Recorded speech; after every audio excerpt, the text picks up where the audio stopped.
All right, so we're going to talk about prevention strategies for obsolescence because I think that's a huge deal for parts managers, and inventory obsolescence is costing them millions of dollars. So, in Chuck Hartley's perspective, what can parts managers do to minimize obsolescence?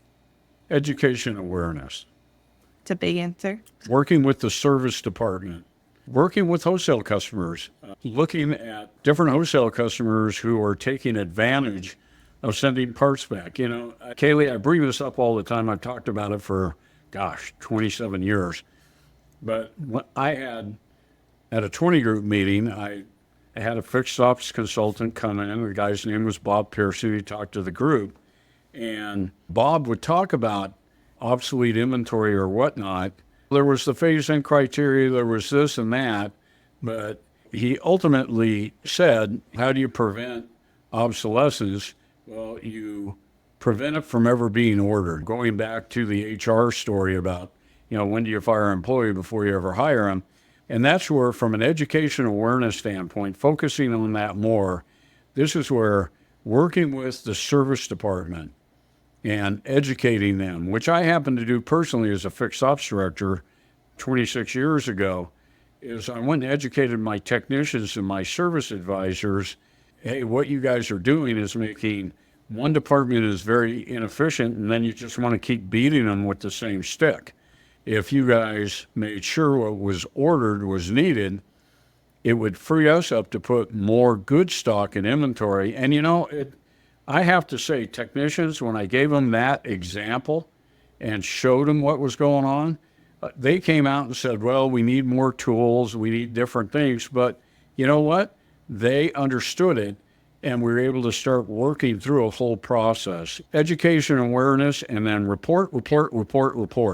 Running reports. One of the things we send to some of our clients every day is a special order report by service advisor.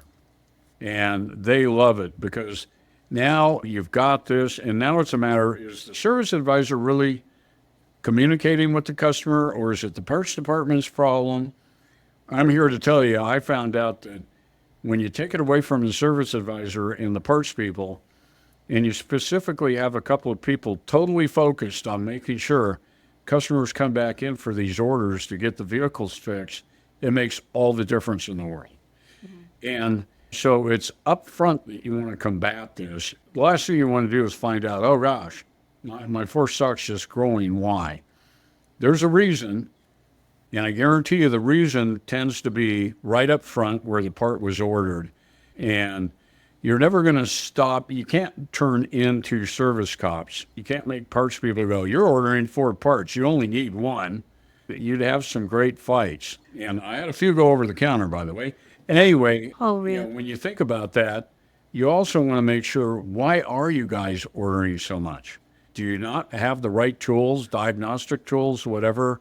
But once you start working through this process and educating people, and that constant communication of focusing on that, force stock goes down, obsolescence goes down. A lot of what I'm hearing too is from you is the communication piece and getting everyone involved to understand the impact of what they're contributing to the inventory health. And I also think too, I don't know, I hear a lot with just the simple fact of like your parts counter people understanding a text right is not a right, or the left is a left and the right is a right. Because when the parts, I think the catalogs are, I think it takes that communication and showing like a parts counter person showing a tech or service, like, this is what I'm looking at. Which part should I be ordering, right? Or if I order this, I need these 2 things also. I think that also affects it. Well, and that's that again, if you're constantly having to train parts advisors, more than likely, or a lot of parts, you have a turnstile going in your parts department, more than likely you're not paying enough and you're going through a lot of training. And there is a price to pay for constantly training new parts people.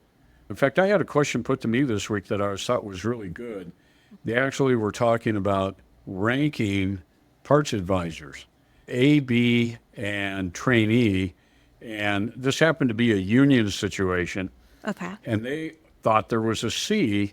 And it was interesting how they said, well, you got A and B and trainee, but at what point does the trainee go to B? And a lot of times when they go to B, and this will make sense, they go, we have to pay them B money, but they're still really in a C position or trainee position. And a lot of times we'll let them go in the trainee phase because we don't want to make them a B, and we'll try and find B people. So that type of thing, thinking about it, your parts advisors.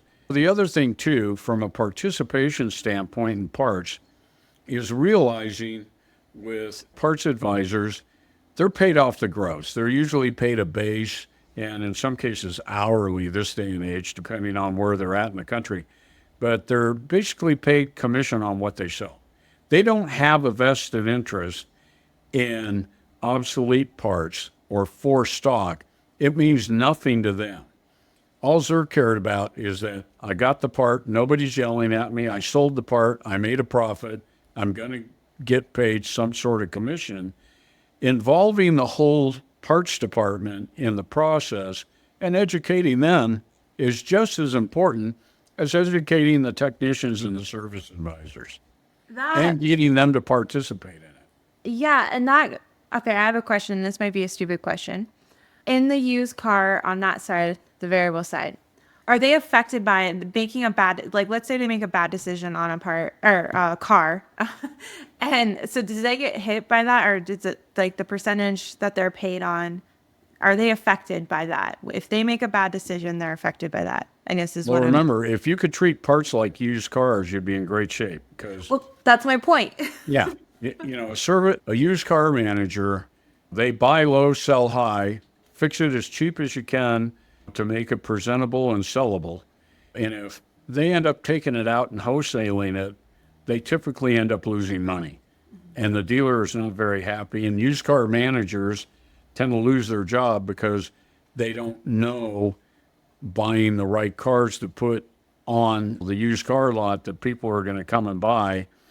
They have they have to be educated quite well. And any car over 60 or 90 days old that's a used car, they have a term, just I remember, they call them sluds.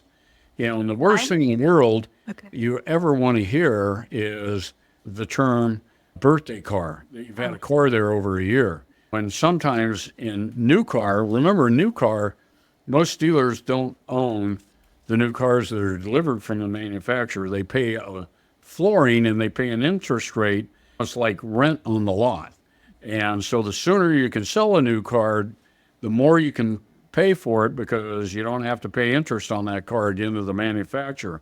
So thinking about that in parts, to me, when you look at a parts department and you go and look at those parts on the shelf, you might as well replace them with their dollar bills because it's a matter of trying to turn them efficiently and to make an efficient inventory. And this is where we see best practice is it really boils down to everything that I've talked about. And that is they're really controlling the order process and making sure what's ordered goes out the door. And if it comes back, they're hitting up restocking fees or whatnot. Sometimes I've had wholesale seminars where I've explained, sometimes the best thing to do with some of your best customers when you see that they're abusing the return privilege is to fire them. Give them less of a discount, start charging, people go, if I start charging a restocking fee to my wholesale customer, they're going to go someplace else. And I go, that's the point. Let them go someplace else and make someone else's inventory crummy. So that leads back to that used car philosophy, In fact, this is something that's been said in used cars for years, and I've heard it over and over again. Your first loss is your best loss.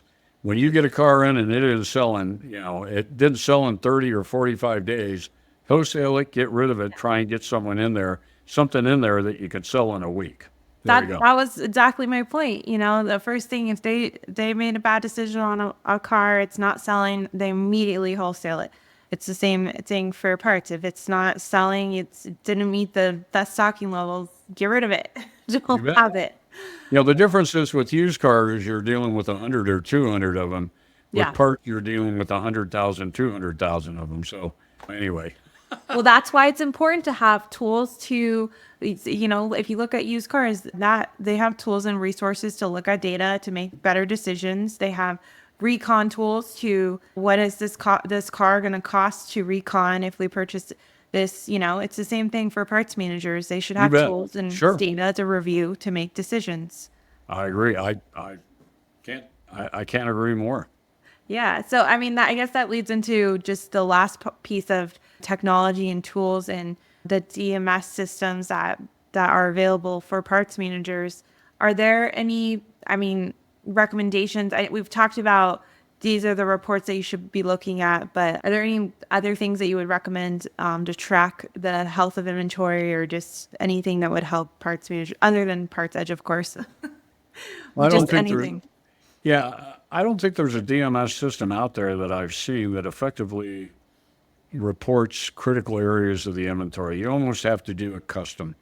You do have the data fields and so forth to do it, but a lot of the CAM programs, and I'm not picking on just CDK and runs, I'm picking on all of them. And I think the problem is, and this is just a generalized statement I see with the DMS systems that we work with, all seven of them, is the programming and the design and the reports were written by computer technicians. They weren't written by parts experts. And I have yet to see anyone who's come out with a report that says, here's your guaranteed inventory, here's your non-guaranteed inventory, here's your for stock. Coming up with, like, they have status codes out there for part, inactive, active, AP status, non-stock status. I have, until I'm blue in the face, said, why don't you have a FS status for stock? Now, if you had a status code and it went in that way, if it didn't meet a phase-in criteria, after 6 months you could let it go to phase out, but at least have an FS criteria that you could easily identify, parts. So management reports and so forth on these DMS systems, they haven't been improved in years. And when I look at 20 group numbers and some of the things they're comparing, I go, my gosh, these are ancient. But yet that's still, because that's what the industry looks at, that's where the consultants point them to so that they don't have to reinvent the wheel or get them to make custom programs to figure out what's going on. Yeah, basically working with what we have to show. Because, that actually, I just had a question asked recently by a dealer that went to a 20 group, or I don't know which group it was in, but he was really concerned because he said most of his inventory is on NS status. And that was really concerning to him. But I think that doesn't paint the whole picture, right? If it is concerning, but I think there's more to just all your parts being on NS, right? Yeah, and we've seen this in so many instances, Kaylee, where, in fact, I'm going to back up because I went through this myself. As I mentioned earlier, when do you treat a part that didn't meet your phasing criteria? When do you treat it as idle capital or obsolescence the minute you put it on the shelf, okay? And I used to be very aggressive practicing this in my inventory of $2.5 million. And I happened to go to a 20 group meeting and there was a consultant there, and the consultant, looking at the management report on it happened to be CDK, but 70% of my inventory was in AP status. And he had made a generalized statement that if more than 10% of your parts are on AP status, you got a real problem. Well, my dealer, I come back in the room after he had made this statement. My dealer goes, Mister, you've been lying to me all this time. 70% of my parts are on AP status. And he says, 10%. And I go, let's get the consultant. I raised my hand and I said, hey, you need to come over here. And so we looked at it and I said, I have 70% of my inventory on AP status. And he goes, oh. And I go, how are you defining AP status? You phase out parts at 12 months old. Wait. Yeah. Define AP status just in case we have a brand new parts manager listening. Define AP status.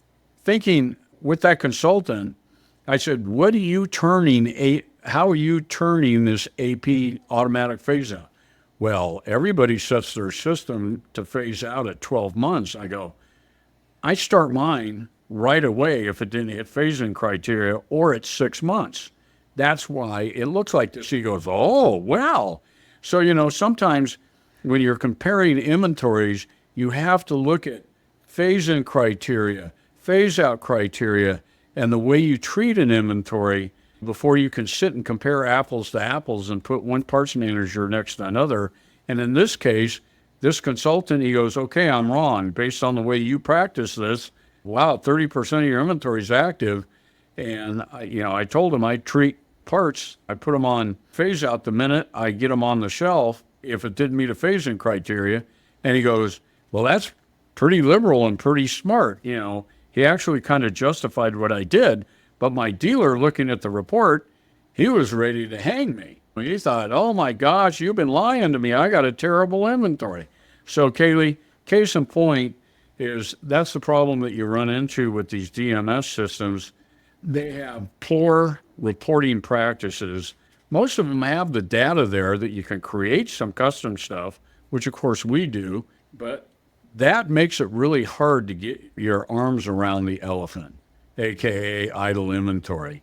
Is if you're looking at antiquated reports, and I can't tell you how many times, and this is another thing, and this would be for a rookie parts manager to look at your turns. And if your inventory returns, if you look at it and go, well, gosh, 70% of my inventory is 6 months or less, and that's great, but you look at your turns and go, I'm only turning my inventory 2 times, more than likely you got a lot of depth in inventory or a lot of idle capital in depth, aka excess inventory, forced stock, and obsolescence. One great practice is to go get rid of your obsolescence and get rid of your forced stock, recalculate your turns, and you go, whoa, look at this. It just, again, goes back to prove what I said in an earlier cast. 20% of your inventory does 80% of your sales. And so the more you can control excess inventory, forced stock, and obsolete inventory, turns and health and return on investment go through the roof.